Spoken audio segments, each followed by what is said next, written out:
السلام علیکم ورحمۃ اللہ وبرکاتہ۔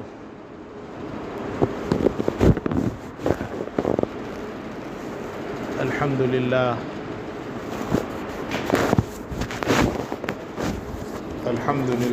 نحمده ونستعینه ونستغفره ونؤمن به ونتوکل علیہ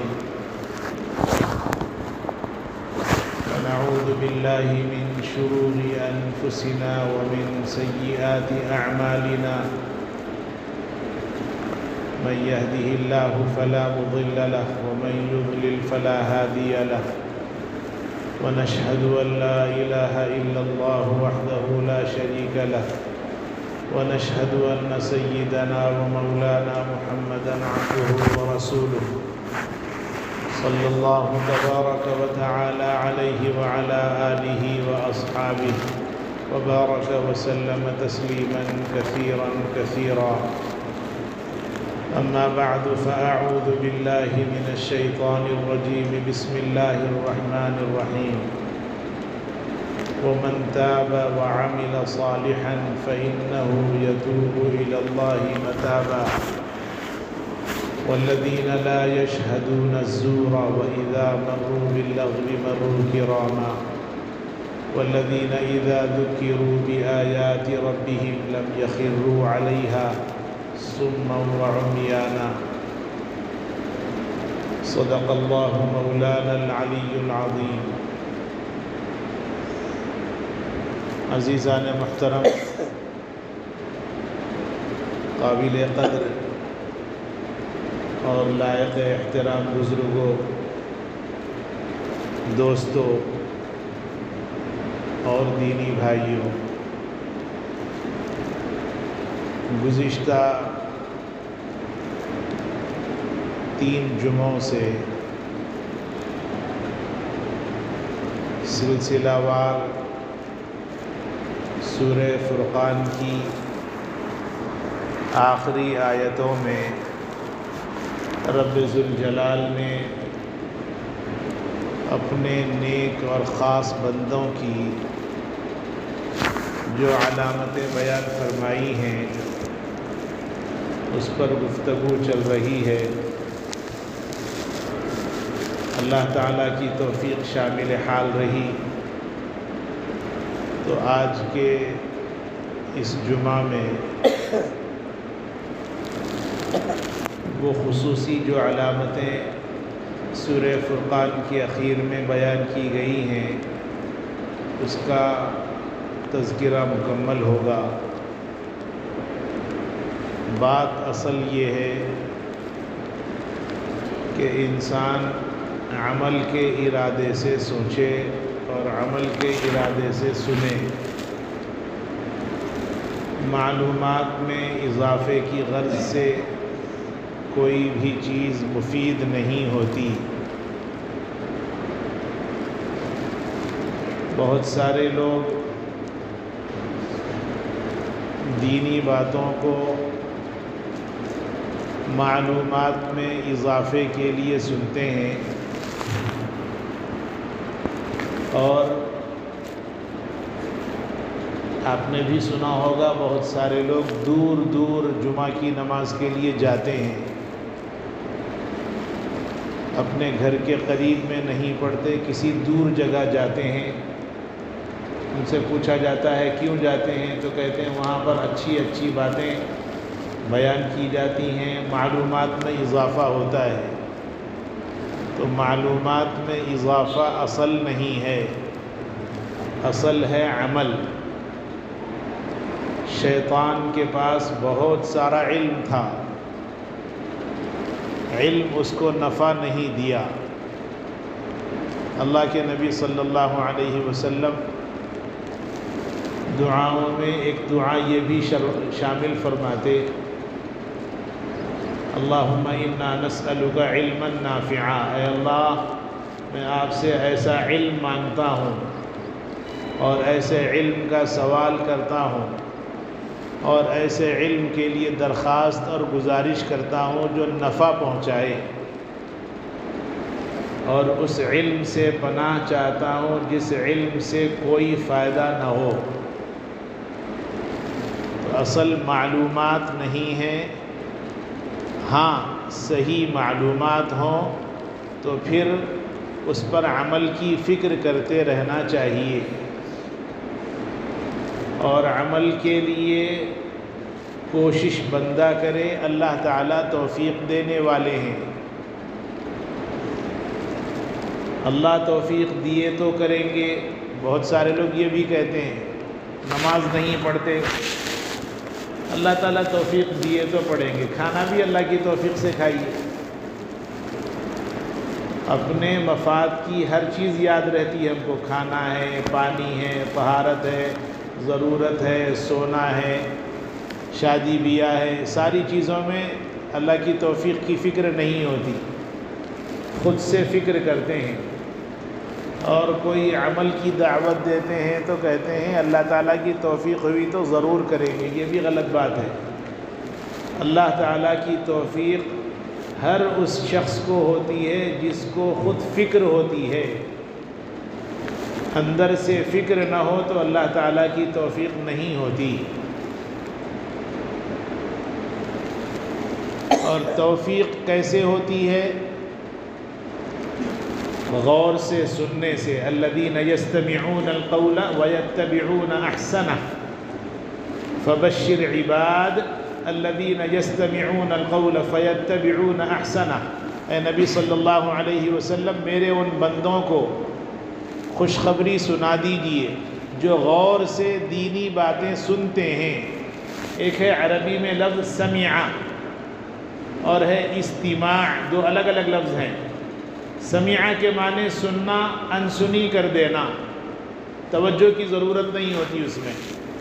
یعنی آپ ایک کام کرتے کرتے کوئی بات سن لیے، اس کا نام ہے سمع.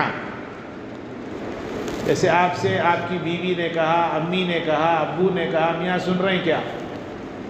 آپ نے اپنے کام میں فون دیکھتے دیکھتے اور کوئی کام کرتے کرتے سن لیا تو ابو کہتے ہیں غور سے سنو میاں. ہاں سن رہا ابو، اور فون میں ہی ہیں آپ. یہ ہے سمع. یعنی ایک کام میں رہتے ہوئے کان لگا دینا سمع. غور سے سننا ضروری نہیں. اور ایک لفظ استعمال ہوتا ہے استماع، جس کے معنی غور سے پوری توجہ اور انہماک کے ساتھ سننا. اللہ تعالیٰ نے خوشخبری سنائی ان بندوں کے بارے میں جو غور سے سنتے ہیں.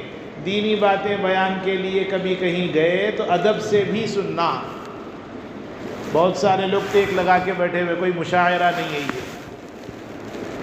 دینی بات ادب سے سنائی جائے اور دینی بات ادب سے سنی جائے، اور جتنے ادب سے سنیں گے اس کے فائدے ویسے ہی ہوں گے. اللہ کے نبی صلی اللہ علیہ وسلم کے بیان لمبے لمبے نہیں ہوتے تھے، چھوٹے چھوٹے بیان، مگر فائدہ اتنا زیادہ فائدہ ہوتا تھا کہ جب بیان سنا اس کا نقد فائدہ مارکیٹ کے اندر صحابہ دیکھ لیا کرتے تھے. مدینہ منورہ میں شراب کی حرمت کا نزول نہیں ہوا تھا.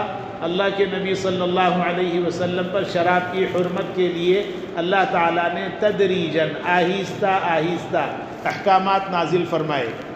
ایک مرتبہ فرمایا یا ایھا الذین آمنوا لا تقربوا الصلاۃ وانتم سکارى. اے ایمان والو نماز کے قریب نہ جاؤ جب تم نشے کی حالت میں ہو. یعنی ایسا ہوتا تھا کہ لوگ شراب پی کر نماز کو آیا کرتے تھے. فرمایا کہ کم سے کم نماز کا ادب یہ ہے کہ جب تم شراب پی لو تو پھر نماز کو نہ آؤ. پھر اس کے بعد ایک جگہ پر اللہ تعالیٰ نے فرمایا یسألونک عن الخمر والمیسر. اے نبی صلی اللہ علیہ وسلم لوگ آپ سے شراب اور جوئے کے بارے میں پوچھیں گے. قل فیہما اثم کبیر. آپ ان سے فرما دیجئے ان دونوں کے دونوں، جوئے میں بھی اور شراب میں بھی بڑا گناہ ہے. ومنافع للناس، لوگوں کے لیے فائدہ بھی ہے. وَإِثْمُهُمَا أَكْبَرُ مِن نَفْعِهِمَا، مگر سنو جتنا اس کا فائدہ ہے اس فائدے سے زیادہ اس میں نقصان ہے.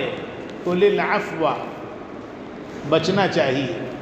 پھر ایک جگہ پر اللہ نے فرمایا یا ایھا الذین آمنوا انما الخمر والمیسر والانصاب والازلام رجس من عمل الشیطان فاجتنبوہ. اے ایمان والو شراب سے، جوئے سے اور فلاں چیزوں سے بچو، یہ گندی چیزیں ہیں. تو تدریجاً حکم نازل ہوئے. پہلے فرمایا شراب خراب چیز ہے، پھر فرمایا شراب پیے ہوئے ہو تو نماز کو نہ ہو، پھر فرمایا بچو۔ اللہ کے نبی صلی اللہ علیہ وسلم نے جب شراب کی حرمت کا حکم صحابہ کے درمیان بیان فرمایا تو مدینے کی گلیوں میں جتنی نالیاں تھیں ان ساری نالیوں میں شراب بہنے لگی۔ صبح میں آرڈر آیا اللہ کا، وحی آئی، اور اللہ کے نبی صلی اللہ علیہ وسلم نے فوراً صحابہ کو سنایا اور عمل فوراً ہوا۔ یعنی صحابہ سنتے تھے عمل کے ارادے سے، ہم لوگ سنتے ہیں معلومات کے ارادے سے کہ مجھے معلوم ہوگا، میری نالج بڑھے گی، میں فلاں جگہ جمعہ پڑھوں گا تو میری نالج میں اضافہ ہوگا۔ نالج میں اضافے کی غرض سے سنیں گے، عمل کی توفیق نہیں ہوتی۔ عمل کی توفیق کے لیے تو فکر ہونا، میں عمل کروں گا، میری بیوی سے عمل کراؤں گا، اپنے بچوں سے عمل کراؤں گا، میرے پڑوس، میرے نیبرز وہ اچھے انسان بن جائیں، اس ارادے سے سن رہا ہوں کہ یہ باتیں ان تک پہنچاؤں گا تو پھر اس کا فائدہ ہوگا۔ سورہ فرقان کے اخیر میں اللہ تعالیٰ نے جو علامتیں بیان فرمائی ہیں اچھے بندوں کی، اس میں فرمایا وَمَن تَابَ وَعَمِلَ صَالِحًا فَإِنَّهُ يَتُوبُ إِلَى اللَّهِ مَتَابًا۔ 13 علامتیں بیان فرمائی اللہ تعالیٰ نے سورہ فرقان کے اخیر میں، جس میں سے تقریباً 10 کے بارے میں گزشتہ 2-3 جمعوں میں سلسلہ وار آپ حضرات کے سامنے اللہ تعالیٰ کی توفیق سے جو باتیں اللہ نے میرے دماغ میں ڈالی وہ میں نے آپ کے سامنے رکھ دی، اور جو مابقیہ باتیں ہیں وہ یہ ہیں وَمَن تَابَ وَعَمِلَ صَالِحًا فَإِنَّهُ يَتُوبُ إِلَى اللَّهِ۔ کوئی غلطی ہو جائے، کوئی گناہ ہو جائے، اس گناہ کے بعد توبہ کرنے کی فکر کرنا۔ دیکھیے ہمارے معاشرے میں توبہ کا مطلب کیا ہے؟ بعض لوگ صرف کلوں کو ٹپ ٹپ مار لیتے، اس کا نام توبہ سمجھے، وہ توبہ نہیں ہو۔ بعض لوگ سجدے میں جا کے کچھ دیر یوں ہی ہاتھ پھیلائے ہوئے اللہ کے سامنے خاموش ہیں، وہ خاموشی بھی توبہ نہیں ہے۔ توبہ میں آپ بولیے، جیسے کرے ہیں غلطی ویسے بولیے اللہ سے کہ اللہ مجھ سے غلطی ہو گئی، مجھ سے گناہ ہو گیا، مجھ سے گناہ چھوٹا ہو گناہ بڑا ہو، نماز چھوٹی تو بھی گناہ ہے، کسی کی بے ادبی ہوئی تو بھی گناہ ہے، امی جان کی بات نہیں مان سکے گناہ ہے، ابو کی بات نہیں مان سکے گناہ ہے، بچوں کی تربیت میں فکر نہیں کی گناہ ہے، بیوی کے ساتھ ہمدردی نہیں کی گناہ ہے، بیوی نے شوہر کی نافرمانی کی گناہ ہے، اپنے ان-لاس سسرال والوں کے ساتھ بدتمیزی کی گناہ ہے۔ یہ سب گناہ ہیں، ہم لوگ اس کو گناہ نہیں سمجھتے۔ تو جب کبھی گناہ ہو جائے فوراً توبہ کی فکر کرنا۔ اب گناہوں کی اگر فہرست بیان کی جائے، دن 2 دن 4 دن میں بھی گناہ ختم نہیں ہوتے، اتنے گناہ ہم لوگ کرتے ہیں روزانہ۔ اس لیے جب کبھی کوئی غلطی ہو جائے اللہ کے سامنے ہاتھ اٹھا کر عاجزی کے ساتھ عرض کرنا۔ بہت اچھا طریقہ توبہ کا 2 رکعت نماز پڑھنا، صلاۃ التوبہ۔ کیسے؟ ایسے ہی جیسے اور نماز پڑھی جاتی، اور اس کے بعد پھر بیٹھ جانا، الکٹ پلکٹ مار کے بیٹھیے، کھڑے ہو کر مانگیے، بیٹھ کر مانگیے، اتحیات کی شکل میں مانگیے، کرسی پر بیٹھ جائیے، بس اللہ کے سامنے گڑ گڑائیے، اللہ مجھ سے گناہ ہو گیا، معاف فرمائیے، مسلسل بولتے رہیے معاف فرمائیے معاف فرمائیے۔ کوئی فقیر ہم سے مانگنے آتا تو اس سے دامن بچانے کے لیے کچھ دے کے ہم لوگ بچ جاتے۔ اللہ کے سامنے اگر ہم کہیں گے معاف فرمائیے مسلسل، تو امید ہے اللہ تعالیٰ آپ کی توبہ کو قبول فرمائے، اور توبہ جس کی قبول ہو گئی وہ اللہ کی نظر میں التائب من الذنب کمن لا ذنب لہ، ایسا ہے جیسے اس نے کوئی گناہ ہی نہیں کیا۔ اس لیے پکی توبہ کیجیے۔ شب برات میں توبہ کریں گے، فلاں مسجد میں اچھی دعا ہوتی وہاں جا کے کریں گے، اس سے پہلے مر گئے تو بغیر توبہ کے مر جاتے۔ اس لیے ضرور اللہ کے پاس یہ شرط نہیں ہے فلاں مسجد میں اچھی لچھے دار جہاں دعا ہوتی وہاں جا کے مانگو، نہیں بولے اللہ بولے جب تمہارے دل میں احساس ہو گیا کہ میں نے غلطی کی ہے، معافی مانگو۔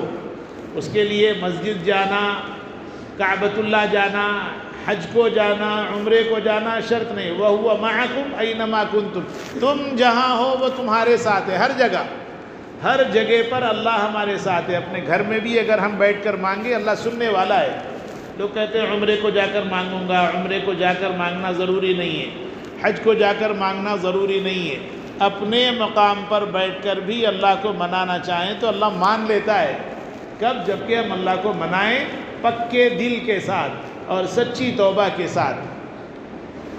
شب برات میں مانگ لوں گا، شب قدر میں مانگ لوں گا، عید کے موقع سے مانگ لوں گا، فلاں جگہ اچھی دعا ہوتی، اجتماع ہو رہا، وہ اجتماع میں جا کے دعا کروں گا، ضروری نہیں ہے۔ اپنے طور پر جب موقع ملے، میں اپنے دوستوں سے عرض کرتا ہوں، روزانہ 10 منٹ رات میں سوتے وقت میں اہتمام سے دعا کیجیے، روزانہ۔ ہو سکتا ہے اس رات میں آپ کو موت آ گئی، پکی توبہ کے بعد موت آئے گی۔ جیسے مان لیجیے آج کا پورا دن گزرنے کے بعد رات میں سونے سے پہلے دن بھر کے کاموں کو سوچئے، اس کا نام ہے مراقبہ، محاسبہ، کہ دن بھر میں نے کیا کیا۔ حساب کتاب کرتے ہیں بزنس مین، رات میں گھر کو آتے ہیں، آنے کے بعد کتنا ہوا، کس کو کتنا دیا، ڈائری میں انٹری کرتے ہیں، کتنے پیسے آئے، کتنے پیسے خرچ ہوئے، سب جمع ہوتے ہیں، لکھتے ہیں، جو بچے ہوئے ہیں اس کو گن کر رکھتے ہیں۔ وہ ہے ان کی نظر میں محاسبہ۔ ایمان والے کا محاسبہ اعمال کا محاسبہ ہے کہ میں نے آج کیا کیا، میری نمازیں پوری ہوئی نہیں ہوئی، میں نے جماعت سے نمازیں پڑھی یا نہیں پڑھی، میں نے کسی کا دل تو نہیں دکھایا، میں نے کسی کے ساتھ خیانت تو نہیں کی، میں نے کسی کو برا بھلا تو نہیں کہا۔ یہ پوری دن بھر کی باتوں کو سوچے۔ اور اس کے بعد حضرت امام غزالی رحمۃ اللہ علیہ نے لکھا ہے کہ محاسبہ مراقبہ کرنے والا اللہ تعالیٰ کی نظر میں محبوب بن جاتا ہے۔ تو آپ 5 منٹ 7 منٹ کے لیے وقت نکال کر بیٹھ جائیے، چیئر پر بیٹھ جائیے، بستر پر بیٹھ جائیے، دیوان خانے میں بیٹھ جائیے، سوچئے، اور اس کے بعد پھر اللہ کے سامنے وہی حالت میں ٹیک لگا کر بیٹھے بیٹھے، اے اللہ میں نے جو آج اچھے کام کیے ہیں اس کو قبول فرما لیجئے، اور جو میں نے برے کام کیے ہیں اللہ اس کو معاف فرمائیے۔ مسلسل مانگتے رہیے۔ آج آپ نے توبہ کی، آج مان لیجئے ریجیکٹ ہو گئی، قبول نہیں ہوئی، کل کا دن آیا پھر آپ نے معافی مانگی، پھر اگلا دن آیا پھر معافی مانگی۔ حضرت سلمان فارسی رضی اللہ تعالیٰ عنہ فرماتے ہیں، اللہ کے نبی صلی اللہ علیہ وسلم نے ارشاد فرمایا، کوئی بندہ روزانہ اہتمام سے معافی مانگتا ہے تو اس کی سفارش فرشتے فرماتے ہیں۔ فرشتے کہتے ہیں اللہ قبول کر لیجیے، آپ ارحم الراحمین ہیں، آپ نے معاف کرنے کا وعدہ فرمایا، یہ بندہ روزانہ مانگتا ہے، معاف فرما دیجیے۔ اللہ تعالیٰ فرماتے ہیں میں نے اس کو معاف کر دیا، مگر اس کا معافی مانگنا مجھے اتنا پسند آیا کہ میں اس کے مقام کو بلند اور برتر کرنے کے لیے میں روزانہ اس سے معافی مانگنے لگواتا ہوں، اس لیے روزانہ معافی مانگتے رہیں۔ اس رات میں اگر موت آ گئی تو پورے گناہ آپ کے دھل گئے، معاف ہو گئے، اللہ کے مقرب بندے بن کر جائیں گے، جنت میں اللہ تعالیٰ پہنچا دیں گے۔ اس لیے توبہ پکی، وَمَن تَابَ وَعَمِلَ صَالِحًا فَإِنَّهُ يَتُوبُ إِلَى اللَّهِ مَتَابًا۔ اور اس کے بعد 11ویں نمبر پر اللہ فرماتے ہیں وَالَّذِينَ لَا يَشْهَدُونَ الزُّورَ وَإِذَا مَرُّوا بِاللَّغْوِ مَرُّوا كِرَامًا۔ 2 علامتیں اور بیان فرمائی اس آیت میں۔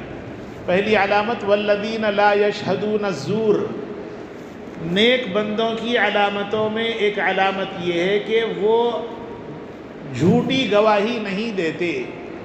دیکھیں جھوٹی گواہی بہت برا عمل ہے۔ کورٹ میں دینے کی بات آئے، پولیس میں دینے کی بات آئے، یا کسی اور محکمے میں گواہی دینے کی بات آئے، سچی گواہی ہے ضرور بھی ضرور دینا چاہیے، گواہی ہرگز نہیں چھپانا چاہیے۔ گناہ کی بات ہے گواہی چھپانا، مگر سچی گواہی ہے ضرور بھی ضرور گواہی دینا۔ ایک مطلب اس آیت کا یہ ہے۔ دوسرا مطلب یہ ہے کہ جھوٹ کے قریب بھی نہیں جاتے۔ وَالَّذِينَ لَا يَشْهَدُونَ الزُّورَ، یعنی جھوٹ کی کوئی بات نہ ان کی زبان سے نکلتی ہے اور نہ یہ جھوٹوں کے ساتھ رہتے ہیں۔ یہ بھی بہت بڑی علامت ہے، جھوٹ ہرگز نہ بولیں۔ اللہ کے نبی صلی اللہ علیہ وسلم نے ارشاد فرمایا کوئی بندہ ایک مرتبہ جھوٹ بولتا ہے تو جھوٹ بولنے کی وجہ سے ہر انسان کے ساتھ 2 فرشتے رہتے ہیں، ہر انسان کے ساتھ، جو اس کو انکریج کرتے ہیں نیک کاموں کے لیے۔ جیسے اذان ہوئی، آپ مسجد کو آ گئے، آپ سمجھتے ہیں میں آ گیا، میں نہیں آیا، فرشتے نے ڈھکلا، فرشتے نے مجھے پیچھے سے پش کیا، اس وجہ سے میں مسجد کو آ گیا، نماز پڑھنے کے قابل ہو گیا۔ فرمایا کہ کوئی اب بندہ جھوٹ بولتا ہے تو جھوٹ بولنے کی وجہ سے اس کی زبان سے یا اس کے منہ سے ایسی گندی بو نکلتی ہے کہ اس بو کی وجہ سے وہ انکریج کرنے والے فرشتے میلوں دور بھاگ جاتے ہیں.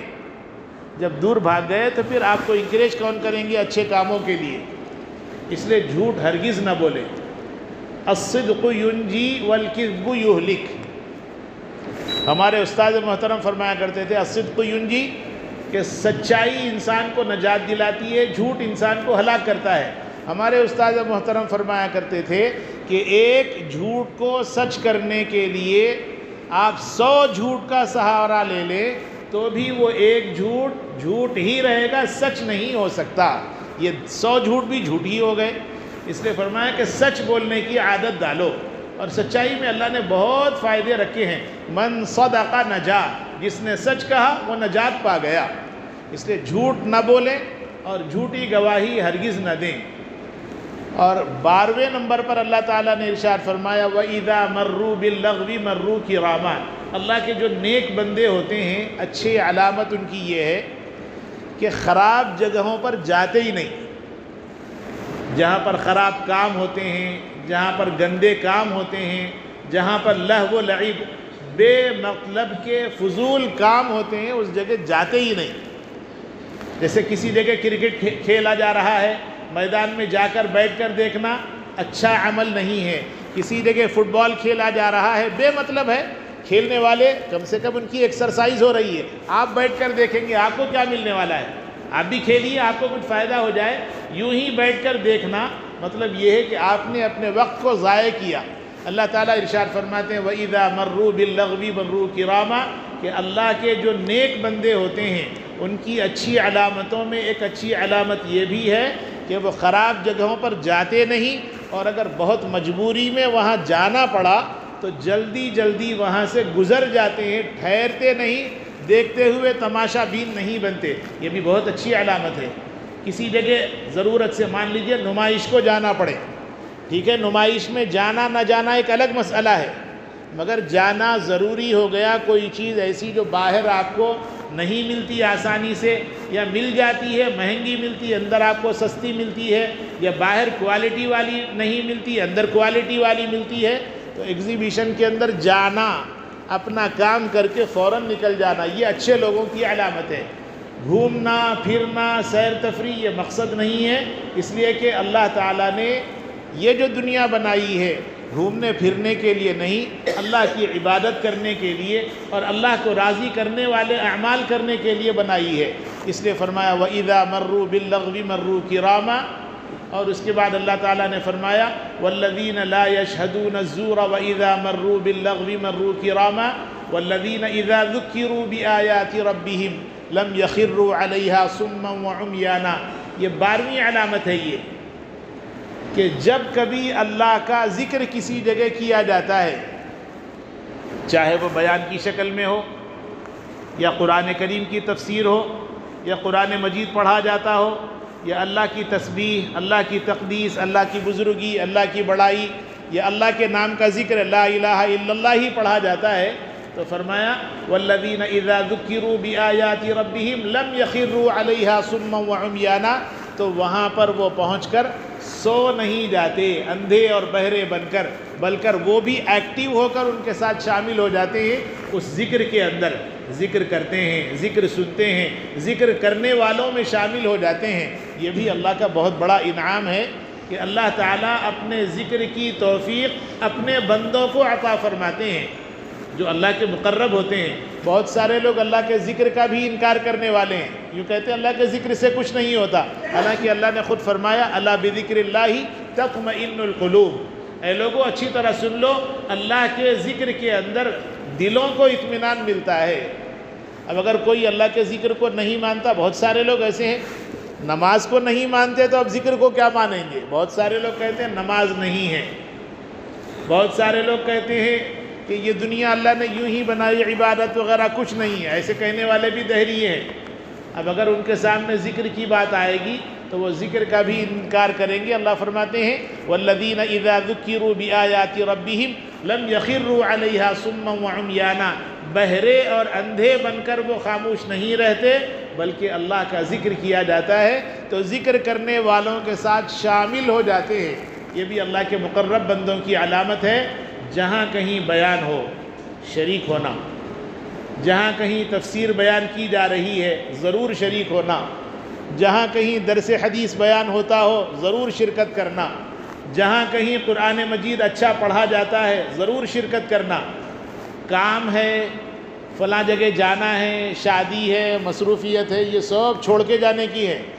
جو اپنے ساتھ اعمال کی شکل میں چلنے والی قبر میں اور قبر کے بعد کی زندگی میں ساتھ چلنے والی چیزیں ہیں وہ اللہ کا ذکر ہے، قرآن مجید ہے، دین کی باتیں ہیں، حضور صلی اللہ علیہ وسلم کی عقیدت اور محبت ہے۔ یہ چیزیں جہاں بیان کی جاتی ہیں ضرور بالضرور اس میں شرکت کرنے کی فکر اور اہتمام کرنا چاہیے۔ اور اخیر میں اللہ تعالیٰ نے علامت بیان فرمائی والذین یقولون ربنا هب لنا من ازواجنا وذریاتنا قرۃ اعین واجعلنا للمتقین اماما۔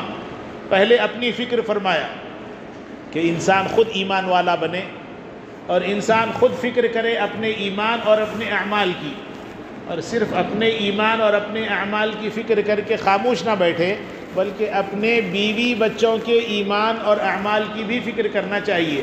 جیسے قرآن کریم میں اللہ تعالیٰ نے ارشاد فرمایا یا ایھا الذین آمنوا قوا انفسکم واہلیکم نارا وقودھا الناس والحجارہ علیہا ملائکۃ غلاظ شداد لا یعصون اللہ ما امرہم ویفعلون ما یؤمرون۔ فرمایا اے ایمان والو اپنے آپ کو آگ سے بچاؤ، قوا انفسکم اپنے آپ کو آگ سے بچاؤ، اور اس کے بعد فرمایا وَأَهْلِيكُمْ نَارًا اور اپنے گھر والوں کو بھی، یعنی خود سیف رہو پھر اپنے گھر والوں کی سیفٹی کی فکر کرو۔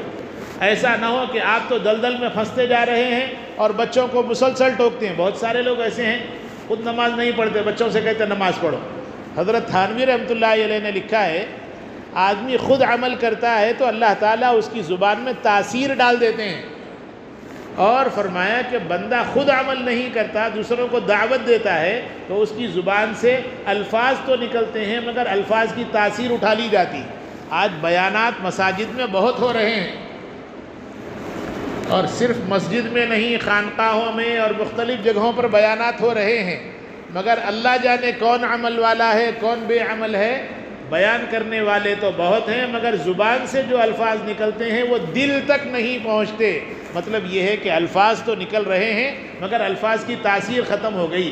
یاد رکھیں اہل علم موجود ہیں، علماء موجود ہیں، جو اللہ والے ہیں ان کی قدر کر لینا، اللہ والے جو ہیں ان کی قدر کر لینا۔ صرف کرتا پائجامہ ٹوپی داڑھی سے آدمی عالم نہیں ہوتا۔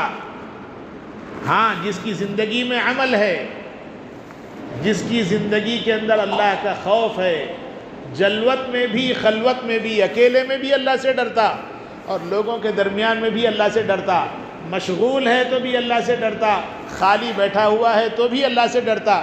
مطلب یہ ہے کہ یہ اللہ والا ہے، اور اللہ والوں کے بارے میں فرمایا الا ان اولیاء اللہ لا خوف علیہم ولا هم یحزنون۔ اے لوگوں اچھی طرح سن لو، جو اللہ کے ولی ہوتے ہیں نہ ان کو ڈر ہوتا نہ ان کو غم ہوتا۔ تو اللہ والوں کو تلاش کیجیے اور اللہ والوں کے قریب ہوئیے اور اللہ والوں سے عقیدت محبت رکھیے اور اللہ والوں سے فیض حاصل کر لیجیے، یہ بہت بڑی سعادت کی بات ہوگی۔ اس لیے فرمایا والذین یقولون ربنا هب لنا، خود نیک ہوتے ہیں اور پھر اپنے بچوں کے لیے اپنی بیویوں کے لیے دعا کرتے ہیں۔ دیکھیے ذریاتنا کے ساتھ ازواجنا فرمایا کہ کسی آدمی کو ایک نکاح پہ اکتفا کرنے کا موقع ہے، ایک ہی نکاح کرے، شوق میں دوسرا نکاح ہرگز نہ کرے۔ بعض لوگ شوقیہ کہتے ہیں سنت ہے، اجازت ہے نا، اجازت بہت کاموں کی ہے۔ حضور کی کوئی سنت سمجھ کے کر رہے ہیں تو حضور پوری رات تراویح اور حضور پوری رات سنتیں پڑھتے ہوئے تہجد پڑھتے ہوئے بھی گزارے، وہ بھی سنت پہ عمل کیجیے۔ حضور خود کھائے نہیں دوسروں کو کھلا کر خوش ہو گئے، کبھی وہ سنت پہ بھی عمل کیجیے۔ لوگ کہتے ہیں 4 نکاح کی اسلام میں اجازت ہے، کرنے میں کیا برائی ہے؟ کسی کا گھر نہ اجاڑیے، اگر واقعتاً ضرورت ہے آپ کو نکاح کی دوسرے واقعتاً ضرور کیجیے، ضرورت نہیں ایک بیوی سے آپ کی ضرورت پوری ہو جا رہی ہے تو پھر ایک سے زیادہ نہ نکاح کیجیے، اس لیے کہ نکاح میں جہاں اللہ نے 4 کی اجازت دی ہے اسی کے اخیر میں لکھا ہوا ہے وَإِنْ خِفْتُمْ أَلَّا تَعْدِلُوا فَوَاحِدَةً، اگر تم کو ڈر ہے انصاف کے معاملے میں تو اچھا ہے ایک ہی کرو، یہ اللہ کا حکم ہے۔ یہ عام طور پر آدمی ایک سے زیادہ نکاح کرتا ہے تو نکاح کے بعد پھر ان بیلنس ہو جاتا ہے، وہ یا تو ادھر جھک جاتا ترازو کی طرح یا ادھر جھک جاتا ہو۔ اس لیے اچھا ہے ایک نکاح۔ اگر واقعتاً ضرورت ہے 2 کیجیے، اور ضرورت ہے 3 کیجیے، اور ضرورت ہے 4 کیجیے۔ طارق مسعود کے ویڈیو سن کے متاثر نہ ہوئیے۔ ایک مفتی طارق مسعود ہیں پڑوسی ملک کے، ان کے آڈیوز اور ان کے ویڈیوز کے اندر ہمیشہ بیانات میں وہ ایک چیز کی پبلسٹی کرتے ہیں، 2 کرو، 3 کرو، 4 کرو۔ اللہ بہتر جانے ان کے پاس علم نہیں ہے یا ان کے پاس سمجھ نہیں ہے۔ آج کی ضرورت 2 نکاح 3 نکاح نہیں ہے، بہت کام کرنے کے ہیں۔ نکاح کرنا ایک کام بچا ہوا نہیں ہے، بہت سارے کام بچے ہوئے ہیں۔ بچوں کی تربیت کے لیے وقت دیجیے، بیوی کے لیے وقت دیجیے، اپنے اہل و عیال کے لیے وقت دیجیے۔ کچھ دینی کام ایسے کر کے جائیے کہ مرنے کے بعد لوگ یاد کریں۔ نکاح کرنا کمال نہیں ہے، نکاح کو نبھانا اصل کمال ہے۔ بہت سارے لوگ طارق مسعود کے بیانات سے متاثر ہو کر کہتے ہیں 2 کی اجازت ہے، 3 کی اجازت ہے، 4 کی اجازت ہے۔ میں کہتا ہوں ضرورت ہے ایک ہی اچھا ہے، اور اگر ضرورت پڑی دوسرا کیجیے، ضرورت نہیں ہے تو دوسرا نکاح ہرگز نہ کیجیے۔ والذین یقولون ربنا ھب لنا من ازواجنا، ضرورت ہے ضرور نکاح کیجیے، 2 یا 2 سے زیادہ۔